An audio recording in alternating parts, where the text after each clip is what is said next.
Hola, ¿qué tal? Excelente tarde a todos.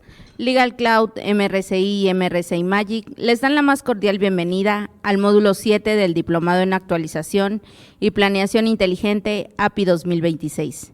En esta sesión continuaremos con el desarrollo del diplomado a través del módulo Compliance Fiscal.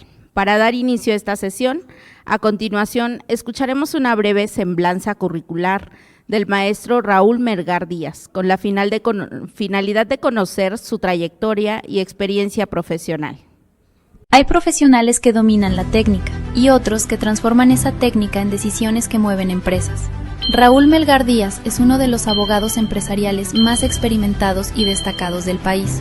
Ha colaborado con decenas de organizaciones nacionales e internacionales, litigando con éxito asuntos complejos con diversas autoridades fiscales, que han implicado la salvaguarda del patrimonio de sus clientes.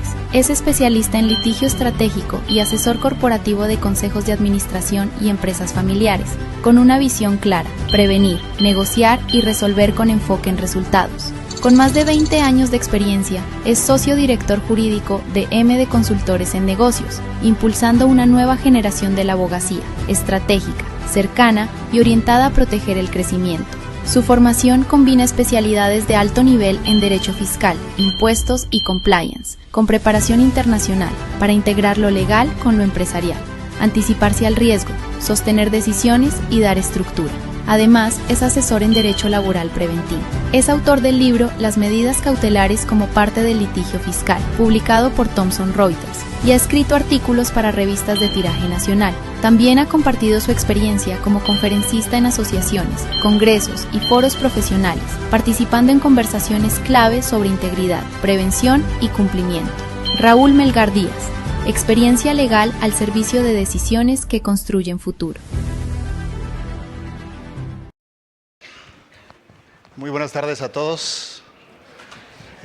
Pues para mí es un placer y un gusto estar el día de hoy aquí, en mi tierra, que es Oaxaca. Tiene muchos años que emigré para una cuestión profesional y desarrollar mi carrera en otra latitud del país, y es muy reconfortante regresar a nuestro estado, a nuestra ciudad tan rica.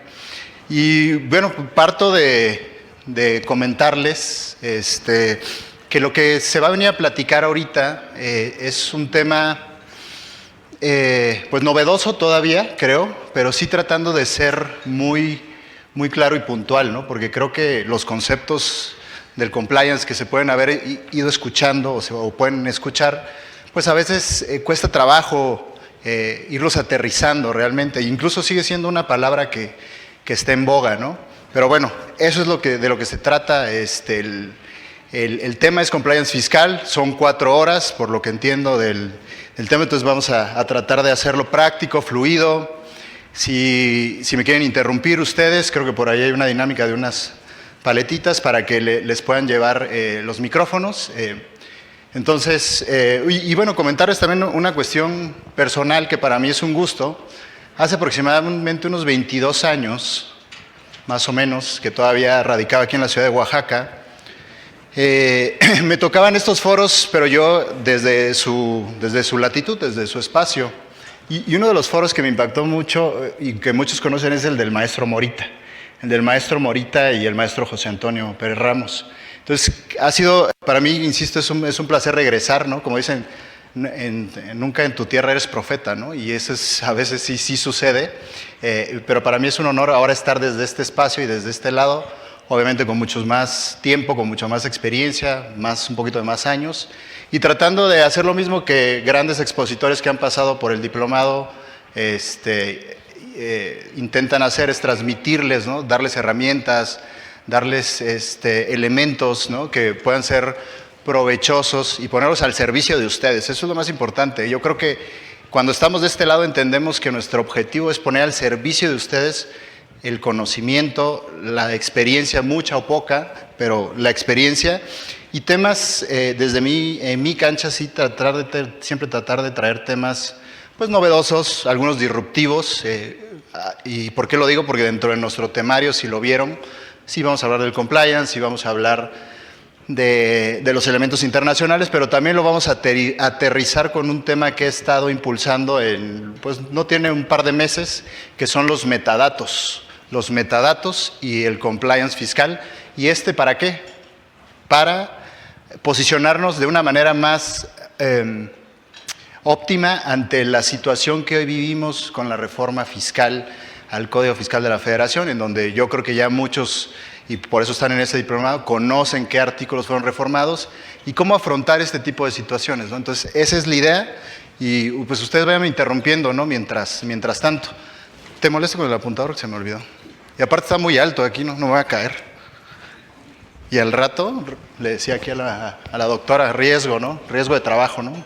Pero bueno, nuestra parte inicial nos va a hablar del compliance tributario, pero yo sí creo que es importante, como les decía, entenderlo bien, porque justo estuve hoy en la mañana atendiendo una invitación también de Legal Cloud en uno de sus programas, y les platicaba que hoy se habla mucho de este tema, de este concepto, pero creo que también se está malentendiendo, se está malinterpretando y se está utilizando sobre todo como un mecanismo de marketing y que se puede llegar a malutilizar la palabra, ¿no?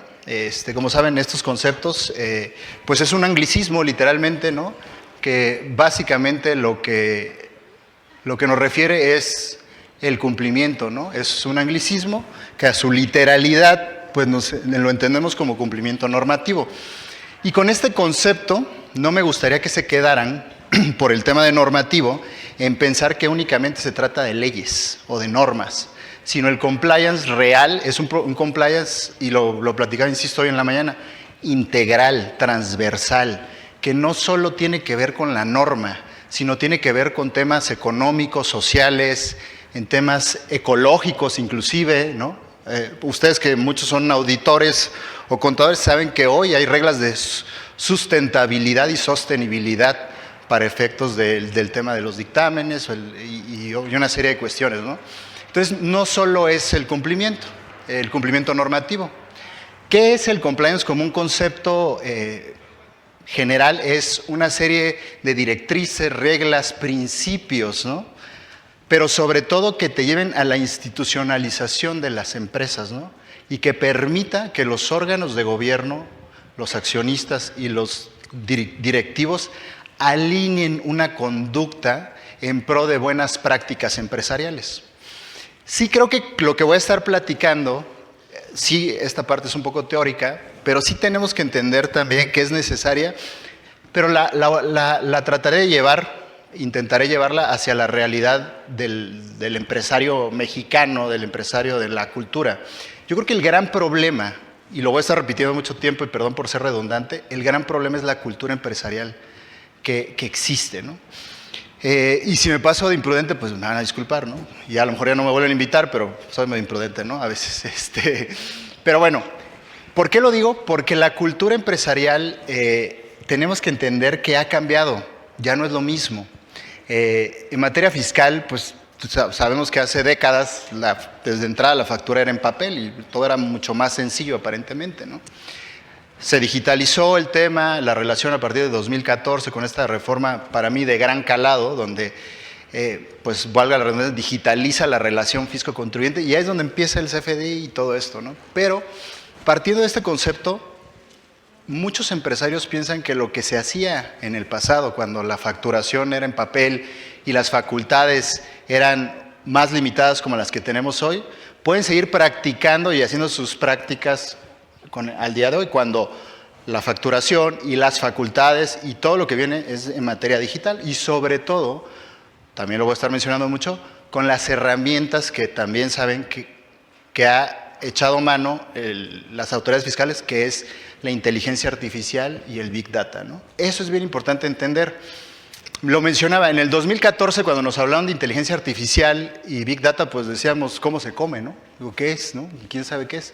Creo que hoy, Y me lo preguntaba en un foro que me invitaron en una escuela de Perú y me decían, ¿cómo le aplica la inteligencia artificial o qué ventajas consideras que tiene para la contaduría? Porque era un foro de contaduría.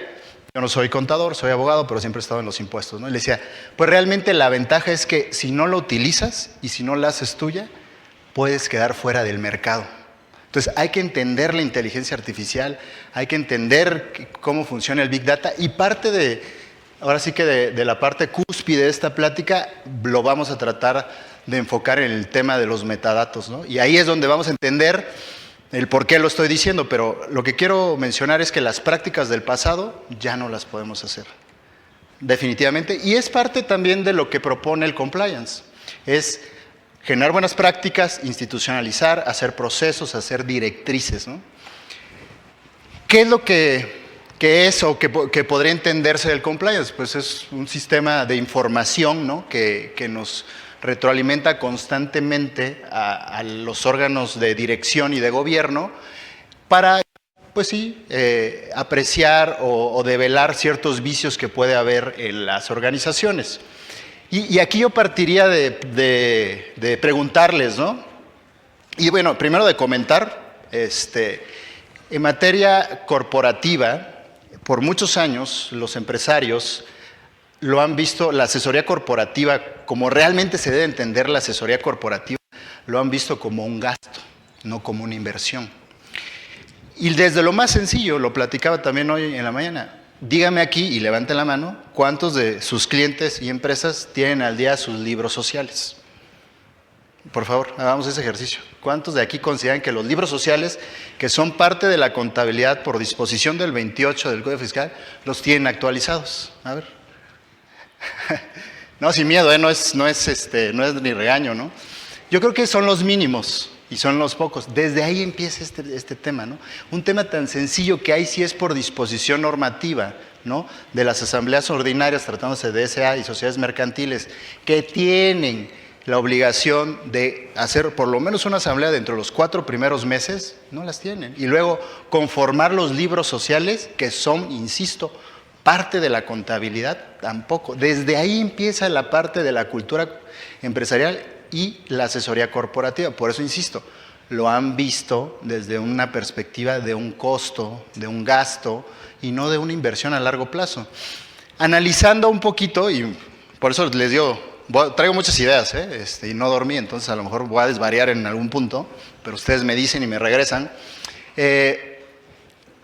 Analizando en un punto, hablando de los libros corporativos, si le echamos un análisis de que es parte de la contabilidad y de que de la parte de la contabilidad trae infracciones y sanciones que están previstas en el 79, 81 y 83, ¿qué creen que pasa?